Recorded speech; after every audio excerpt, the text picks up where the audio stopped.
फातिमा एक 12 साल की नरम दिल और खामोश तबीयत की लड़की थी।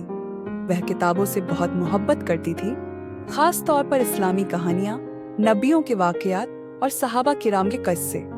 उसकी आंखों पर गोल चश्मा और सर पर हल्का गुलाबी हिजाब था, जो उसकी मासूमियत को और निखारता था।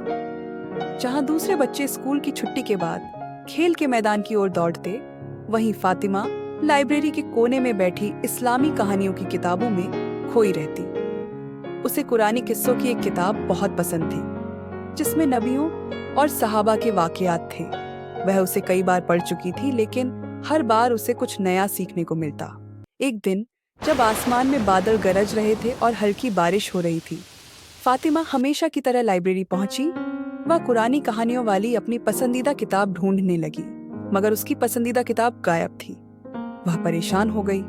तलाश के बावजूद किताब न मिली तो वह खामोशी से एक और किताब लेकर बैठ गई। शाम में जब वह घर पहुंचकर अपना स्कूल बैग खोल रही थी, उसका दिल धक से रह गया। बैग के अंदर वही किताब रखी मिली जिसे वह खोई हुई समझ रही थी।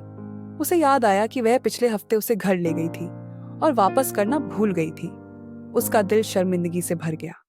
या अल्लाह, मैंने जानबूझकर नहीं लिया था, वह बोली। डर और शर्म से उसका दिल कांपने लगा। अगर लाइब्रेरियन ने कुछ कहा तो, अगर बाकी बच्चे मुझे चोर समझें तो। पूरी रात वह करवटें बदलती रही, दिल में एक ही सवाल। वह बार बार सोचती रही कि क्या किताब वापस कर देनी चाहिए, मगर उसने सच बोलने का फैसला किया। अगली सुबह वह किताब को साफ कपड़े में लपेटकर स्कूल ले गई। लाइब्रेरी में कदम रखते ही उसका दिल जोर जोर से धड़कने लगा। वह सीधा लाइब्रेरियन के पास पहुंची। मैम, उसने नजरें झुकाकर कहा, माफ कीजिएगा, मैं यह किताब गलती से घर लेकर चली गई थी, मुझे पता ही नहीं चला। मैं इसे वापस करने आई हूँ। लाइब्रेरियन ने मुस्कुराकर कहा, फातिमा, तुम्हारी ईमानदारी के लिए शुक्रिया। बहुत कम बच्चे इतनी हिम्मत दिखाते हैं। अल्लाह तुम्हारे दिल को नेक बनाए रखे। उसी दिन स्कूल की असेंबली में लाइब्रेरियन ने माइक संभाला और बोला, आज मैं एक बच्ची की तारीफ करना चाहती हूँ जिसने हमें इस्लाम की असल तालीम की याद दिला दी। वह बच्ची है फातिमा। पूरा हॉल तालियों से गूंज उठा। फातिमा शर्म से मुस्कुराई। उसका चेहरा लाल पड़ गया, लेकिन अंदर उसका दिल हल्का और रोशन महसूस कर रहा था। उसकी क्लास टीचर ने कहा, इस्लाम हमें सच्चाई और ईमानदारी सिखाता है। आज फातिमा ने वही काम किया जो हमारे नबी हजरत मोहम्मद सल्लल्लाहु अलैहि वसल्लम ने हमेशा हमें सिखाया है।